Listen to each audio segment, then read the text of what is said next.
नमस्कार, मैं सत्येंद्र शर्मा और आप देख रहे हैं पंजाबकेसरी.com। रतन टाटा ये वो नाम है जो हर किसी के जुबान पर इस वक्त है। दुनिया के उद्योगपतियों में से एक रतन टाटा अब हमारे बीच नहीं रहे, लेकिन टाटा एक ऐसे बिजनेसमैन जिन्होंने टाटा ग्रुप को भारत से बाहर दुनिया भर में पहुंचाया। टाटा ने 86 साल की उम्र में दुनिया को अलविदा कहा।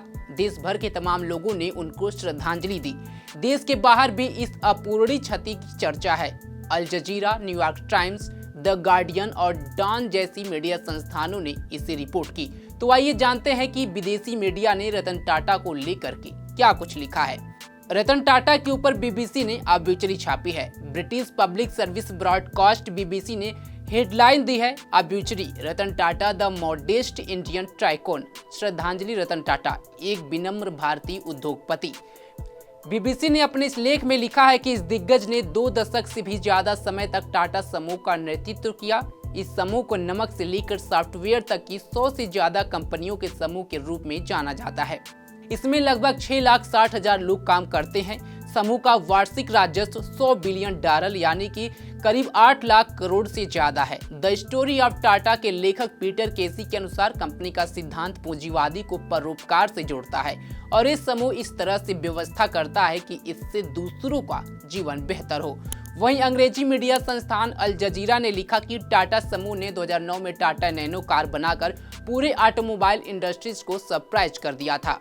अल जजीरा ने हेडलाइन दिया, Ratan Tata titan of Indian business dies at 86। भारतीय उद्योग जगत के दिग्गज रतन टाटा का 86 वर्ष की आयु में निधन। संस्थान ने इस बात की भी जिक्र किया है कि टाटा को नरेंद्र मोदी और मुकेश अंबानी जैसे लोगों ने श्रद्धांजलि दी है। अल जजीरा ने आगे लिखा, 2009 में कंपनी ने टाटा नैनो लॉन्च करके ऑटोमोबाइल उद्योग को चौंका दिया। ये एक छोटी कार थी जिसकी कीमत लगभग 1 लाख रुपए थी। इसे पीपुल्स कार, आम लोगों का कार के रूप में प्रचारित किया गया। इसमें 5 लोग बैठ सकते हैं। टाटा ने कहा था कि ये लाखों मध्यम और निम्न आय वाले भारतीय उपभोक्ताओं को सुरक्षित, किफायती सभी मौसम में परिवहन का साधन प्रदान करेगा। हालांकि कम बिक्री के कारण कंपनी ने 2018 में इसका उत्पादन बंद कर दिया था। साथ ही अमेरिका के अखबार न्यूयॉर्क टाइम्स ने उन्हें एक शक्तिशाली परिवार का मुखिया बताया है। उन्होंने लिखा कि उनके टाटा समूह ने टेटली टी और जगुआर जैसे ब्रिटिश ब्रांडों को अधिग्रहित किया और एक अमिट छाप छोड़ी। उन्होंने हेडलाइन दी, Ratan Tata whose Indian business empire went global dies at 1806। Ratan Tata जिनका भारतीय व्यापार साम्राज्य ग्लोबल बना, 86 वर्ष की आयु में निधन। न्यूयॉर्क टाइम्स ने आगे लिखा, टाटा ने लाइमलाइट से दूर रहना पसंद किया और एक शर्मीले, अकेले व्यक्ति की सार्वजनिक छवि पेश की। एक ऐसे व्यक्ति जिन्होंने कभी शादी नहीं की या बच्चे नहीं किए, लेकिन अपने करियर के आखिरी दौर में वो एक बड़े विवाद में फंस गए जब उन्होंने टाटा समूह के बोर्ड को अपने चुने हुए उत्तराधिकारी को हटाने के लिए मना लिया। इसके बाद हुए कानूनी विवाद को सुलझने में कई साल लग गए और ये लगातार मीडिया का ध्यान आकर्षित करता रहा। यही नहीं, भारत का पड़ोसी मुल्क रतन टाटा का मुरीद हो गया। पाकिस्तान के अंग्रेजी अखबार डॉन ने लिखा है कि रतन टाटा कई हाई प्रोफाइल अधिग्रहणों का हिस्सा रहे।